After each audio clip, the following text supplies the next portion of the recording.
Hello, my good friends. Today we're going to talk about some things that are confront us all. The end of life, and there are near-death experiences people have that appear to indicate that there may be some gateway, doorway, river, something that happens to you at the end of your life that you have to overcome to become existent in the new reality that we're going to encounter. Now, what that is, I have no clue. So don't think I'm coming here with a lot of answers. I'm coming here with a lot of questions. And, hopefully we will all find the answers together, but I see no way that any of us can know the answers and be certain of the answers that we feel we are certain of, especially the ones that are certain of the answers that they were told by the people that didn't look for the answers. They never looked for the answers. They just accepted what they were told. Oh, that's what they said, and you're going to have to believe that or you're all going to go to hell and burn. Well, I found that most of the things that we were told, they were true. Now, I don't know about the religious part, because this is new to me, religion. I'm not a big religious guy. I was never religious at all, to be perfectly honest with you. I thought it was something for weak people.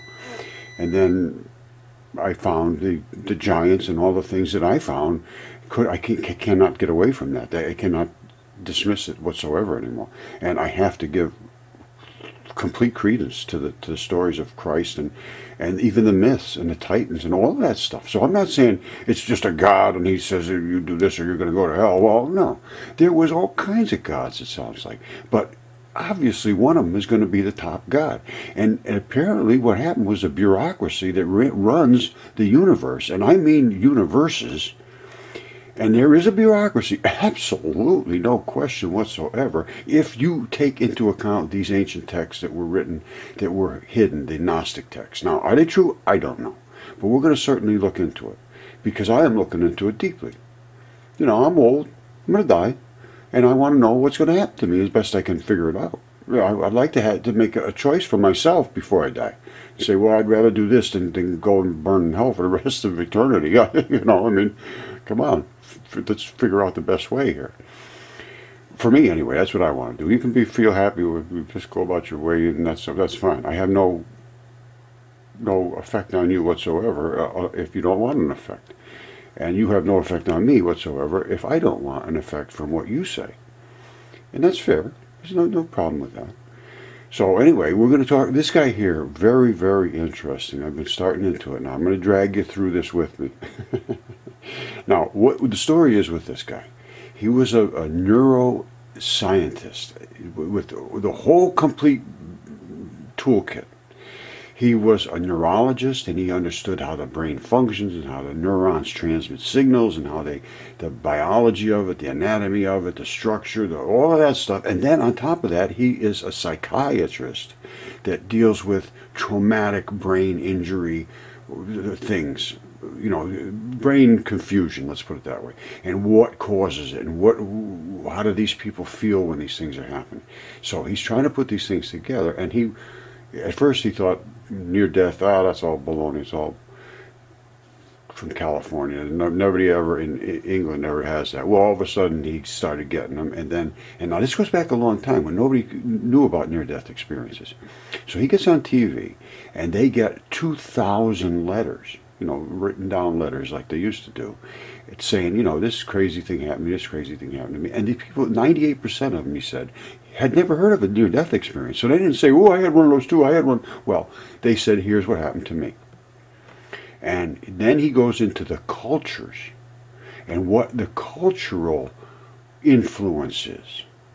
So, and then I believe it's in Japan, or I believe it was Japan, they don't have tunnels and lights similar to the way we have tunnels and lights in the West, let's say.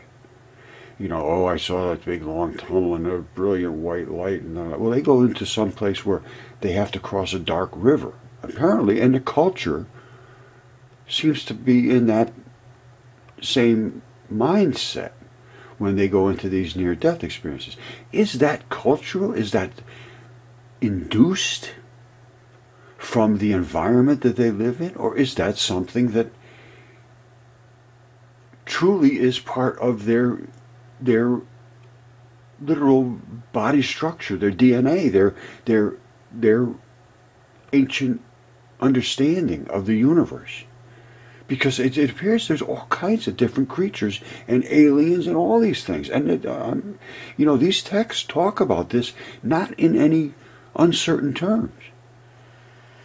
And how these people are I mean, it's just way over the top if you start reading. Like, Pistis Sophia is the book of Revelation, really, for Gnostics. It's Christ sitting and discoursing with all of his disciples and his mother Mary and Mary Magdalene and all the whole crew. And Philip wrote everything he said. And he said, you ask me any question you want to know, and I will tell you the answer. I will open this and no similitude and da da da, which apparently means that he's not going to make things up. He's going to make it straightforward and absolutely certain what you're going to get. And he always mentioned that. He said, and with absolute certainty, thank you for asking this question, with absolute certainty. And the answers will blow you away, far away. But I see so much in it that is part of the whole that I have been studying. And I have been studying the whole. I am not picking one piece and saying, oh, that's what they said, and that's it, case closed. I'm here from China, or I'm here from Korea, or I'm here from America. They're all a little different. They really are. So is it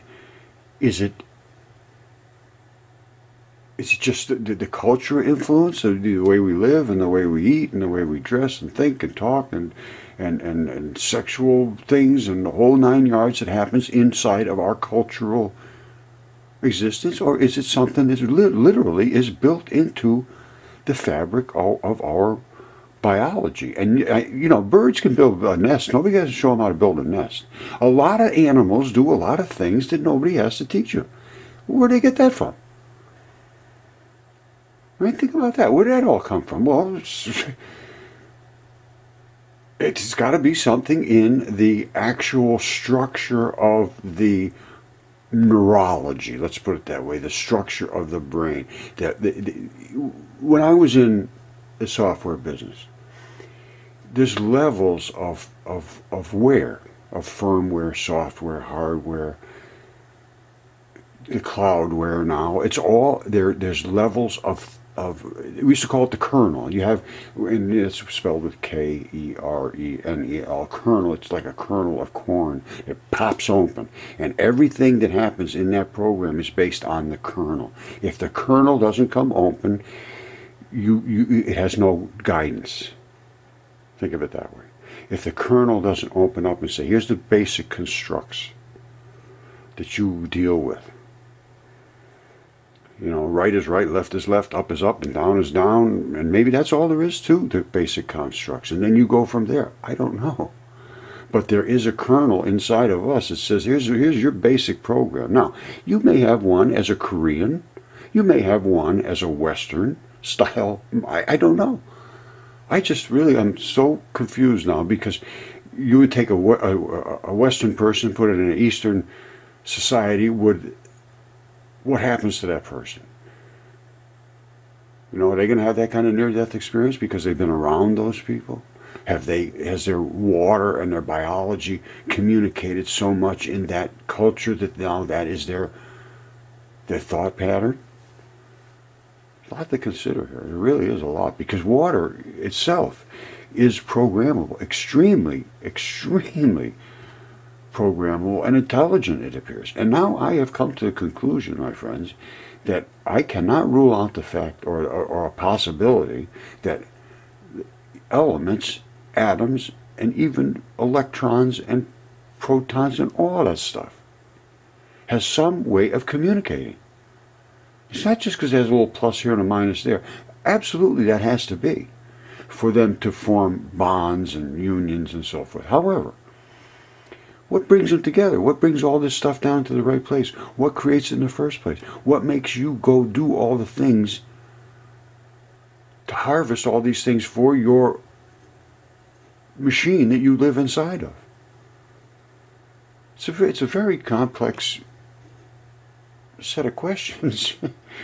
So, I'm going to go through this guy, and as he starts making statements, I'm going to talk about it, because right now he's made a ton of extremely interesting points about the cultures, about the fact that nobody knew about these near-death experiences. It wasn't commonly spoken of, and he did the study long ago. He did 500 patients, and questionnaires and all the follow-ups and all this stuff, and came up with a pattern. Now, I always say you have to have a database. If you have no database, you have nothing. So if he has a database that says every Korean person said, I see a dragon when I die. Well, wait a minute. Now, is that true or is that not true?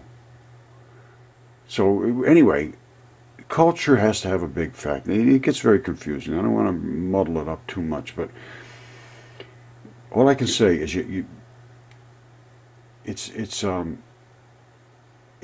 wide open subject right now. There is nobody that has any authority here to speak, that they know everything about it. So if you go back through all of the different studies, and that's where you have to go to these studies, because I mean, just rhetoric. Yeah, this happened to me. This happened to me. Well, a lot of things happen to a lot of people. That's good, but if you had 500, well, then you got something to work with. The same thing with our bodies, the bacteria and enzymes and all that stuff, which I will not get into again today. But if we do not have that database, chronic illness is our future. All right, so let's get back into this. Okay, it's Roger once again in search of the things that we will all encounter, and one of them is what is going to happen when we die. And so I decided I would look into near-death experiences because there seems to be some validity there. Now, what I found was an extremely interesting set of circumstances. And you say, Roger, what are those circumstances? And I say, well, here's what they are. I am looking at a guy who is extremely interesting right here. Oh, whoops, I had gone beyond that. Let's see. This guy right here. Now, he is a neurosurgeon, not a neurosurgeon, a neurologist and a psychologist and all that stuff. Never believed in near-death experiences, and then had it happen in some of the people that he was dealing with. And he had copious amounts of people that have neurotrauma, all kinds of problems, epilepsy and neurological damage, and he dealt with the after effects of how these people dealt with these traumas. And he is also a neural surgeon. I'm not exactly sure what he does. He's a biologist type guy, anatomist, understands the neurology. All right, how do these things communicate, supposedly? Now, and he said, he is sitting in the middle of two different schools of thought. Some people say it's all the brain that is what we're working on. Some people say, no, the brain is only the filter that filters out the thoughts that we get from the actual realm of consciousness, which is just the outside world. Now, and he's in the middle saying, no, some of it's this and some of it's that. Now, all of a sudden, I realize I'm in the middle, on top of the middle of that. Because I have found the actual evidence that points to the fact that these ancient texts, which I study, and I study the material, and I also study the things he studies, and I study the neural the synapses and all of the neural networks and all of the stuff that he studies, and I also am very well attuned to people's psychological thoughts because I have encountered them for many years of the hardest things to understand, how people can just dismiss reality with such simplicity. So I understand over and above what he understands, I think. So I am working with his information and I'm filtering that out. And we're going to go through it. So here we go. Before we do that, though, I think I might have confused you. The reason I feel this authority in this realm is that these people had no clue about the giants. They had no clue that the myths were real. They had no clue that all of these ancient texts were probably accurate. They're thinking you know, is it the neurology? Is it a brain seizure? Is it this? Is it that? This guy has a little more in tune with our deep thoughts, because he's seen the difference in cultures. And this is what excites me, is when you can see a range of research, and that's what really excites me about YouTube and having the ability to see all of these different people, what they did. Now, most of them, I got to be honest with you, I'm not impressed much at all. This guy I like, but most of the time they're just trying to come up with some little thing that really doesn't make sense, but it gives them some kind of a little hook to grab crowds. That's what I see. Now, you know, that's maybe my just personal opinion, and maybe you feel that way about me. But whenever I present something, I try to make sure that I present it with enough evidence to support the things I'm saying against anybody else. And I think every single time I have, as far as I'm concerned. You might take it different, and I wish you would. And I wish you would respond to the things that I present with relevance, rather than just saying I'm an idiot. You know, that type of thing. That's kind of hard. Maybe I am an idiot, but that has no response, no influence on the things that I say. If I make a claim of something, an idiot can make a claim. That's fine. If the claim's right, who cares if the guy's an idiot or not? So let's go through and see what this idiot has to say. All right, now listen to this. He's talking about two different ways of looking at consciousness. All right, now is it your brain that makes you consciousness, or is it something outside your brain that is the real consciousness, and your brain is just an interpreter of that consciousness? Now listen to what he has to say. Very, very exciting thought. This I like this guy. Penfield. Penfield was a very, very well-known neurosurgeon from Canada. And Penfield put electrodes in the brain. He's one of the first people to do it. Got a very good idea of how the brain functioned and how it was connected together and so on. So he spent his life actually looking at the brain. And at the end, he wrote a book about what did he think, what is mind. And he came to say there's absolutely no doubt that neurons communicate with each other in very complex ways, and complex ways we don't understand yet. But the energy of mind is different. And so however much you study the neurons, you will not in fact get to the energy of mind. So it's a different dimension altogether. Now that's from somebody who spent his life studying the brain. But on the other hand, you can get philosophers like Dan Dennett, who says it's all brain. I was sitting next to Dan Dennett at a conference once, and I said, Dan, you don't really believe that, do you? When we understand the neuron, we'll understand consciousness. He said, absolutely. When we've understood the neurons, then there will be nothing left. Maybe a little smidgen like that, but that's all. It's only the brain, and so you've got the two camps. And each camp will in fact put forward evidence as to why they're right. But of course I sit in between. The brain is enormously important, has great functions, but it can't explain consciousness. There is only one theory in this whole world of what consciousness is, and this is Stuart Hameroff's and Roger Penrose's theory. And this is that the brain, in the microtubules, these are structures within the brain, acts as a quantum mechanical computer, and that it is within that collapse of the wave function in the tubules that consciousness, undifferentiated, unattached, arises. So think of the... Oh, wait a minute. You know, that's good. There is something obviously going on in the brain, these microtubules and this unattached wave functions, all this business. That's when you start getting, you know, those are fabulous words. What do they mean? What is actually happening there? Can you tell me how a thought is transferred and deciphered and interpreted and dealt with, and the conclusions that come out and the actions that are taken? How does that actually happen? And how does it happen so fast? Well, I know how it happens in a computer. I can explain it to you, and I believe we are literally exactly what he said, quantum computers. I took a course at Johns Hopkins for genomics. And I know programming because I had a software development company, and I understand programming intimately, and the different codes and regions and commands and what they call DLLs, direct linked libraries, which are dynamically linked libraries, which are little libraries that go to tell the computer what to do in the event of certain codes that come back. And it's called error handling. Anyway, we literally are a computer, absolutely 100% a computer in the DNA and all of that stuff.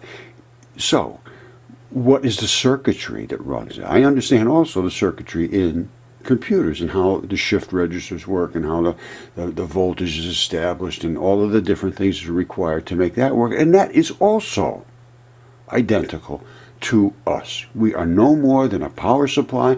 It's got to be powered up. It's got to have some input to it. It's got to have clean, good, consistent power. It has to be maintained. It has to, but it maintains itself because we are just literally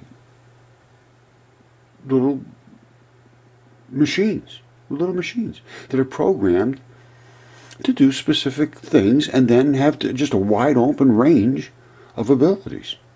And those abilities occur somehow through electronic exchanges of information. And I think they have to occur at the atomic level. How could they possibly not occur at the atomic level? It's like ants. Ants know everything they're supposed to do, and they just do it, and that system works flawlessly. They take care of themselves, they do everything they need to do, and everybody does what they're supposed to do because they know what they're supposed to do, and they do it. They have a literal program guide built into each molecule. Each ant, each type of ant. They have all different types of ants. They all come from the same source, same like us. Every molecule in your body came from the same basic components. And they communicate somehow together, I think, at the atomic level. That's the only thing I can come up with. And let me just show you why I say that. All right, first of all, you heard him talking about microtubules. This is fascia. You see that? Now, fascia, you see what it says up here? Fascia changes everything. Well, when I first started into the mud fossils 7 years ago, 2012, the fascia was not well understood, and they weren't really looking into it deeply, other than the fact that they realized that these webs and tangles would cause pain. Now, since then, they've decided that there's a possibility that these are tiny little tubules with water in them. That guy talks about the wave function, like a wave of water or something going through there. And water is a communicator. Water and even in the ancient texts, everything was about water. You get baptized in water. The water was, the holy water, water. And there's no water, there's no life. And that I can virtually guarantee you. If you don't have water, you have no life. That I know of. So fascia was the microtubules that he was talking about. Or protein folding, something you've probably been giving a lot of consideration to lately. No, I'm just kidding. I don't think you've been thinking much about it. But what happens when proteins fold? And what does that mean? Well, in your body, you work on signals and commands and codes and so forth. And they are actually literally coded messages, these proteins folding. And what happens is they come out in strands like this.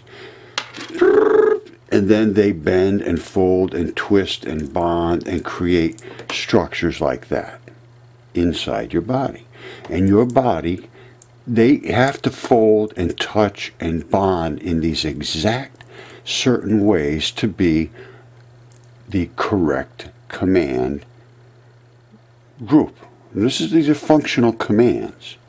So let's look a little deeper into this. Now here's what gets really interesting. Because the unfolded protein response, that's this, is a cellular stress response related to the endoplasmic reticulum, ER stress, endoplasmic reticulum stress. Now, why is it stress? It's a stress response that's been found to be conserved between all mammalian species. All mammalian species. And what they have in common is they have a ton of membranes. And also in yeast and worm organisms. This article focuses on the mammalian response. And what are they responding to? Alright, I've shown you that I think this is the way DNA folds. And in each one of these little dots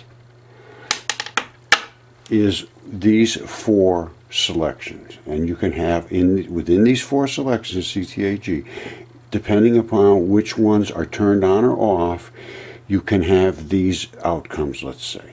So a 1 here and no additional outputs on these 3 out of the 4 gives you a single 1, and that's the hands. A 1 and a 1 on these 2, which is a C and a T. I'm just using this for example. Gives you the 1 and the 2 is a 3. The 3 means you got wings. A 1 here and a 1 here and a 1 here. That means it's a positive signal. No signal here means that you have 1, 2, and a 4 is a 7. That means you have claws. A 1 here and a 1 here means you have 1 and 8 is a 9. You have nails, that type of thing. And it goes down through the whole truth table. Now, you have like bazillions of these in your body, so you have a lot of programming. And a lot of things can go wrong, and very rarely do. So why do they go wrong? That's where I jump in. Alright, this is by Ask a Biologist, and this is about protein folding. Now just watch this, very interesting. And don't forget now, these are the strands that I'm talking about right there. And you can add a little piece here and a little piece there, and this is what they're showing. They're showing strands like this with additional chains here and there. And then how they interact with the medium that they are in and how they transfer chemistry around to make your body work. And these are literally, these are command chain. They're little, just like you send out a command in a computer. You type in a series of commands and you say send. That's what that is. Here we go. Proteins are building blocks that help give your body structure and do work around your body. They move molecules. They make new molecules, they recycle old molecules, and this is just to name a few of the things that they do. And they do them by giving commands. But maybe the most interesting thing is that these protein building blocks are themselves made up of smaller building blocks called amino acids. Here you can see a string of amino acids. The different shapes that you can see represent the atoms that make up each amino acid. And here we've highlighted 12 individual amino acids. To make it simpler, each different amino acid can be represented by a single letter. Now each amino acid is shown as a colored ball, looking like beads on a string. This makes the protein structure easier to imagine. The order of amino acids is only part of the story. Because of the different shapes of the individual amino acids, they like to fold into even more interesting three-dimensional shapes. This molecule is twisting into several different spiral or helical shapes, and then those are folding on each other. Take a look at the three-dimensional shape as we give the protein a spin. Kind of looks like logs stacked in a fireplace. Here is the one-letter amino acid code revealing the identity of each amino acid. Again, now you see the amino acids drawn to show the position of each atom. This is like looking at an atomic skeleton of each amino acid. Just like you take up more space than just your skeleton would, see how much space each atom really occupies. This is the real shape of the protein. Now we've seen an example of a protein taking shape, and several of the ways scientists visualize these tiny building blocks used throughout your body. All right, all the proteins come flying out of here, shooting out like a stream. and then they sort of ball up and intertangle with each other. Now, what I'm going to do is just pretend that, because we can't see it in that ball configuration with the film, so I'm going to sort of flatten it out, and then this will sort of put everything into a flat, there it goes. Alright, now that's as flat as it can get. Where do you see the structure that'll come out of there? How complex this can be. Now, watch this. Don't forget, black is the region of positive pole, and white is the negative area. Boom, look at that. Can you imagine how much information could be held there in those magnetic zones and regions? Isn't that fabulous? I mean, it blows my mind every time I see this. I mean, you could see these, that's a negative pole, that's a positive pole. So there's going to be attractive areas in both different ways. There's going to be one, it'll cuddle up here, will have a positive and a negative. It'll want those two attractivenesses right at that particular spot. There's wells, they call them, which are these magnetic wells.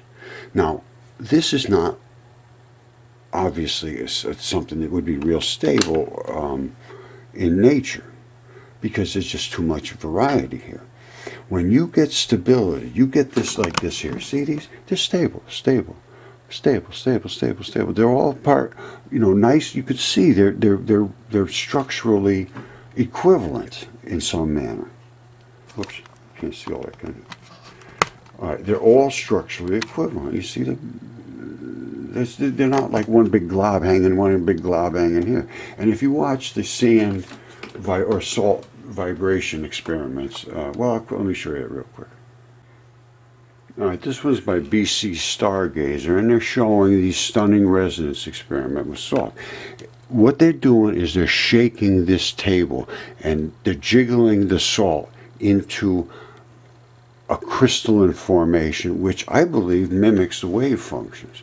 Now, it'll start off at the smallest one, which was our hydrogen. You see that? Hydrogen has one single s orbital in the center. Or actually, this is center, this would be the s orbital, and that electron can exist anywhere in these regions. Now, that's at 345 hertz, very, very slow frequency wave. Then you get above the s orbital and you get into the rule of 8. And you're going to see 8 show up all the time. See it? 2, 4, 6, 8 showing up around the s orbital. Then it goes bigger and bigger and bigger, and they get more and more complex. But you're still going to find that rule of 8 if you look carefully. You're still going to find a central core. And it goes up until it gets extremely complicated. However, they will never be stable unless they are at their exact frequency. You see the rule of 8 showing up in the central core? I'm pretty sure this is the atomic structure. Now, when they are not within their stable core, they fall apart. So that's what resonance frequency relates to. And that's what I believe each one of these is another element. You know, the hydrogen was the one, the helium is 2, lithium 3, and so forth. And then they get very complex.